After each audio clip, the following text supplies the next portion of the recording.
안녕하세요 여러분. 오늘의 흥미로운 영상 내용은 타겟의 테일러 스위프트 독점 상품과 경제적 효과, 그리고 트럼프와 로버트 F. 케네디 주니어의 건강 전쟁과 정책 협력에 관한 것입니다. 우선 좋아요 버튼을 누르고 채널 구독 및 알림 설정도 잊지 마세요. 여러분의 관심과 지지가 저희에게 큰 힘이 됩니다. 첫 영상은 타겟과 테일러 스위프트의 새로운 협업에 대한 흥미로운 소식을 전해드리려고 합니다. 이 소식은 월스트리트 저널에서 다룬 기사 내용을 바탕으로 내용을 요약하여 설명드립니다. 최근 타겟 이 테일러 스위프트와 협력하여 독점 상품을 출시할 것이라는 소식이 전해졌습니다. 이 상품들은 블랙 프라이데이에 맞춰 출시되며 여기에는 테일러 스위프트의 이러즈2를 기록한 공식 책과 그녀의 최신 앨범인 더 토처드 포어츠 디파트먼트의 확장판 CD와 비닐 앨범이 포함되어 있습니다. 이 확장판은 디지털로만 제공되었었는데 많은 팬들이 실물 앨범으로 발매해달라는 요청을 해온 만큼 기대감이 큽니다. 사실 이번이 타겟과 스위프트의 첫 협업이 아닙니다. 타겟은 이미 10개 이상의 테일러 스위프트 앨범 독점 버전을 보유하고 있습니다. 특히 토처드 포어츠의 독점 앨범 버전은 타겟 역사상 가장 강력한 사전 주문 기록을 세웠습니다. 이로 인해 타겟의 엔터테인먼트 부문 매출은 첫 분기에 높은 한 자릿수 성장률을 기록했죠. 비록 타겟의 전체 매출은 약간 감소했지만 스위프트와의 협업은 확실한 성공이었습니다. UBS 분석가 마이클 라선은 테일러 스위프트의 팬덤이 타겟의 매출에 큰 영향을 미칠 수 있다고 주장합니다. 최근 설문조사에 따르면 미국 성인의 69%가 스위프트의 팬이고 그중 16%는 열렬한 팬이라고 합니다. 이 열렬한 팬들 중 2%만이 이번 상품을 구매해도 타겟의 4분기 매출은 약 1억 달러 증가할 수 있다고 예측하고 있습니다. 여기서 주목할 점은 팬들이 단순히 앨범과 책만 사는 게 아니라 타겟 매장에 와서 추가로 다른 물품도 구입할 가능성이 크다는 점입니다. 이렇게 되면 타겟의 매출은 더욱 증가할 수 있겠죠. 이 소식을 들은 팬들은 이미 블랙 프라이데이를 대비해 전략을 세우고 있습니다. 조지아에 거주하는 팬 켈리 웨더스비는 매장이 열리기 1시간 전에 미리 줄을 설 계획이라고 말했습니다. 그녀는 필요한 경우 캠핑까지 할 준비가 되어 있다고 말할 정도로 열정적입니다. 이 팬들에게 테일러 스위프트의 상품은 단순한 구매가 아니라 일종의 수집품이기 때문에 의미가 크죠. 특히 이번에 출시되는 이러즈2 책은 웨더스비 같은 팬들에게는 소중한 아이템이 될 것입니다. 타겟은 이러한 독점 상품을 통해 매장에 더 많은 고객을 유치하고 고객 충성도를 높이려 하고 있습니다. 테일러 스위프트 팬덤이 워낙 강력하기 때문에 이 전략이 큰 성과를 거둘 가능성이 높다고 분석가들은 보고 있습니다. 비록 테일러 스위프트의 상품 매출이 타겟의 전체 매출에서 차지하는 비중은 크지 않더라도 이를 통해 매장에 트래픽을 유도하는 효과는 무시할 수 없다는 것이죠. 결국 테일러 스위프트는 단순한 팝스타가 아니라 경제에까지 영향을 미치는 SWIFTONOMICS를 만들어내고 있습니다.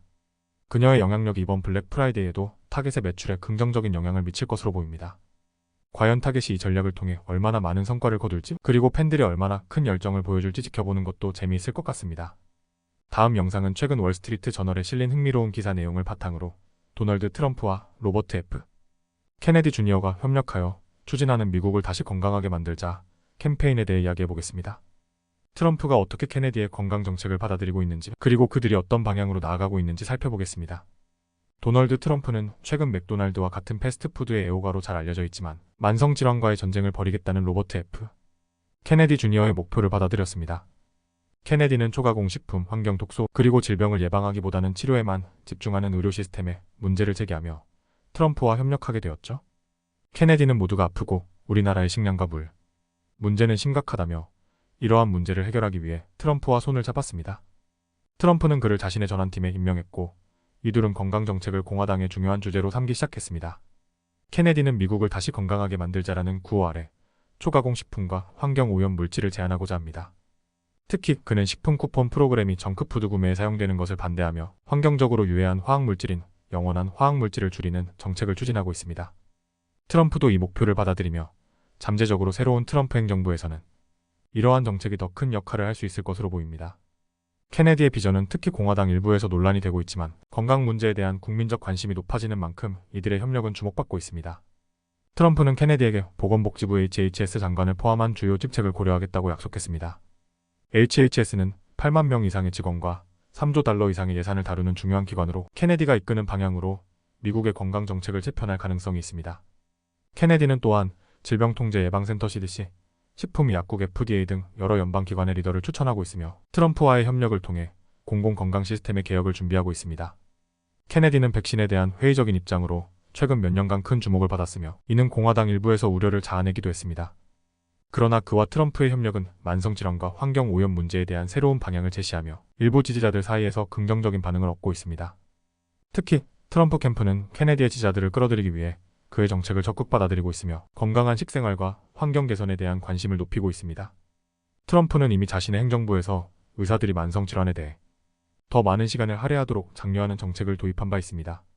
케네디와의 협력은 이러한 움직임을 더 강화할 수 있을 것으로 보입니다. 트럼프의 팀은 케네디를 주요 직에 임명할지 여부를 검토 중이며 케네디의 만성질환과 건강정책에 대한 비전이 실현된다면 미국의 건강정책에 큰 변화가 있을 것입니다. 트럼프와 케네디의 협력은 단순히 정치적인 동맹을 넘어서 미국의 건강정책에 대한 새로운 접근을 제시하고 있습니다. 케네디의 만성질환과 환경 독소에 대한 문제 제기는 많은 국민들에게 공감을 얻고 있으며 이들의 정책이 미국의 건강을 어떻게 변화시킬지 주목해볼 필요가 있습니다. 오늘은 여기까지입니다. 다음 영상에서 더 유익하고 흥미로운 내용으로 찾아뵙겠습니다. 이 영상은 투자 의견이 아닙니다. 매우 고맙습니다.